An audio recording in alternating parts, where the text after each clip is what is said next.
It's going to be a really, really, really, really, really good day. You are the creator of your own reality, which means you are the keeper of your own vibration, which means you are the focuser of your own thoughts. But the way you figure out how to focus your thoughts is by understanding that there is a relationship, a vibrational relationship between what you're thinking right now and what your inner being is thinking right now about the same thing that you're thinking about something right now.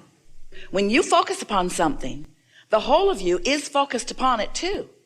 And the whole of you has a perspective about what you're thinking about.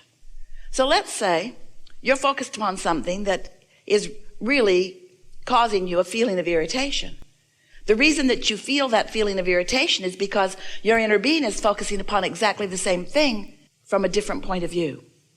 Your inner being is expecting good to come, and you, if you feel negative emotion, are not. The reason that you feel doubt, the reason that you feel any negative emotion is because your opinion right now is bogus.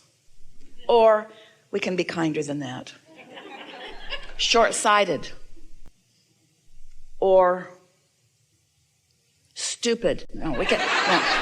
Your perspective right now is different than that of your inner beings. Now, we're playing with you. We don't want you to feel critical of yourself, and we certainly are not feeling critical of you, because you live in this time-space reality, and law of attraction is managing everything around you. So if you have some momentum going that is causing you to feel some negative emotion, you're not going to stop it all of a sudden, because law of attraction will not allow it. Whatever you've got going on vibrationally, the law of attraction is bringing you more of. So law of attraction works tremendously to your advantage and tremendously to your disadvantage, because it responds to whatever it is you've got active within you.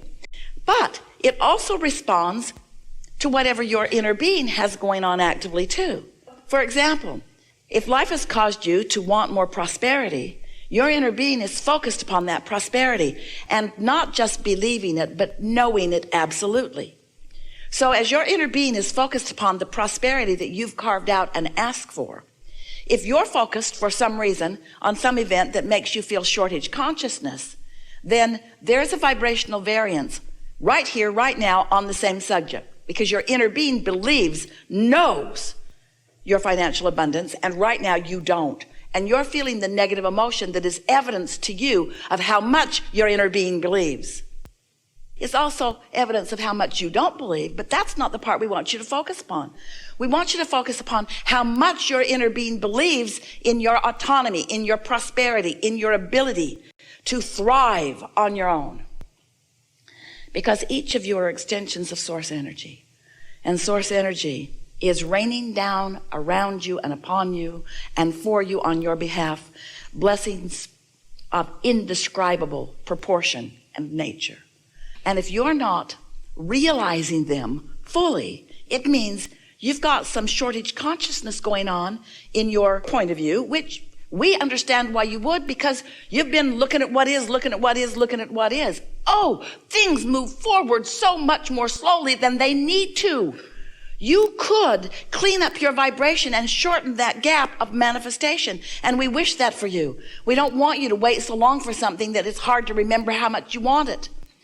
We don't want your desires to feel like disappointment to you. We want them to feel like the fresh idea that they felt like when they first occurred to you in the beginning. So, very briefly, we want to remind you that the larger part of you still remains non-physically focused and holds a vivid personal perspective of you and yours.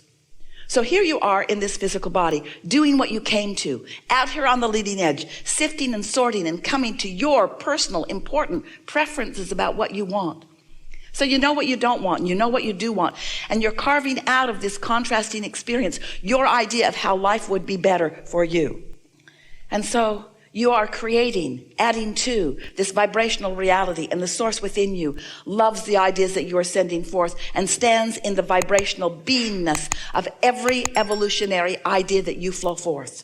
So here's this vibrational version of you. It's so real, we wanted you to know that it is real. We gave it a name. We called it the Vortex. The Vortex of Creation. Wrote a whole book about it because we want you to come to understand and believe in this vibrational reality as much, no, even more than you believe in the reality that you can see and hear and smell and taste and touch. Because you got to know that life has caused you to create this. And it is a reality that your inner being knows. So now we want to ask you a question. So since this vortex exists, and since your inner being is standing right in the middle of it, what do you think it feels like to your inner being to stand in the middle of what you've created? Proud, excited, exhilarated, interested, eager, and happy for you to begin your personal now realization of the details and the unfolding of what you've put together.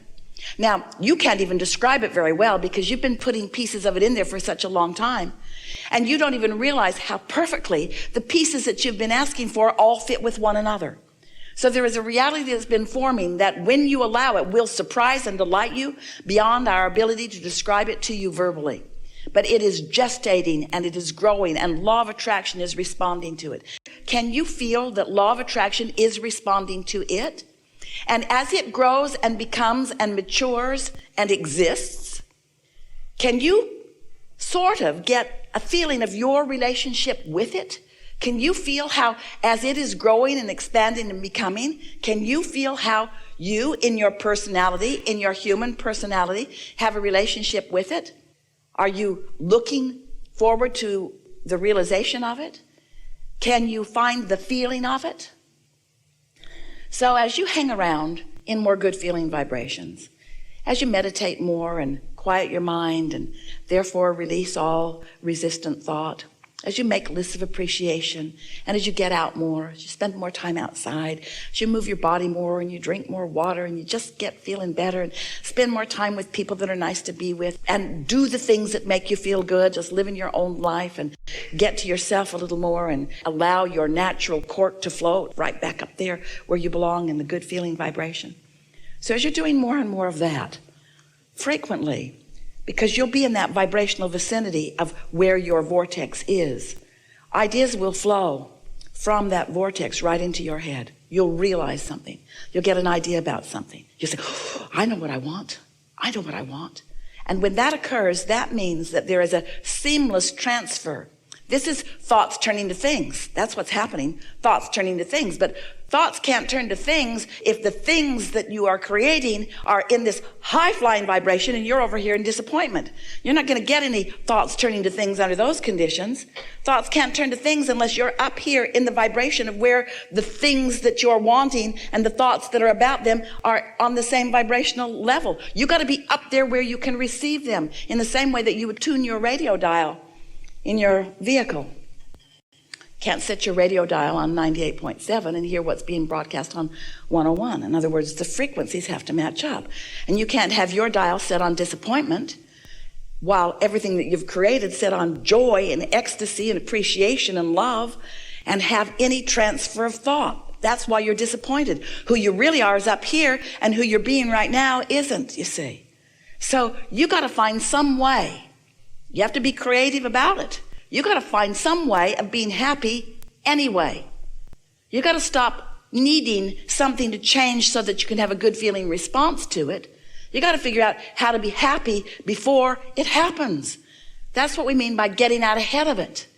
You have to get out ahead of it. And we know for sure that this knowledge, this understanding that you are gathering here and have gathered even before you got here, but that is being amplified with this conversation, we know for sure that your understanding of the processes that we are talking about, of the laws of the universe, will put you in a place of heightened expectation, and that's all that is required. Just a little shift in your expectation will make the difference between what manifests and how long it takes to manifest. So it sounds to you a little bit like we are eager for you to have manifestation of the things you want. We hear you say to us, Abraham, all right, I'll accept your version of the vortex. I can't see it or hear it or smell it or taste it or touch it, but I believe you, sort of. I'll accept that it's there, but just tell me, how can I get my money out of the vortex and into the bank? How do I turn those vibrations into thoughts and those thoughts into things? And we say, this is how. You find the feeling place of what you want. If you're wanting an extra $2 or $3 or $4 or $5 or $6 or $7 or $8 or $900,000 and you want it like right away, it's not likely that it's going to land in your bank account by the end of this gathering. But by the end of this gathering, you can have accomplished a feeling of prosperity.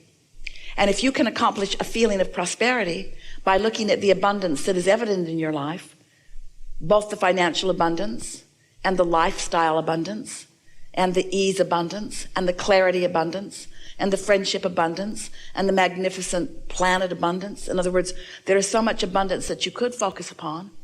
Or you could just stop, and this is the thing that we want you to understand, what unconditional love and unconditional clarity and unconditional alignment, what they are all about, is much simpler than trying to find conditions that line up.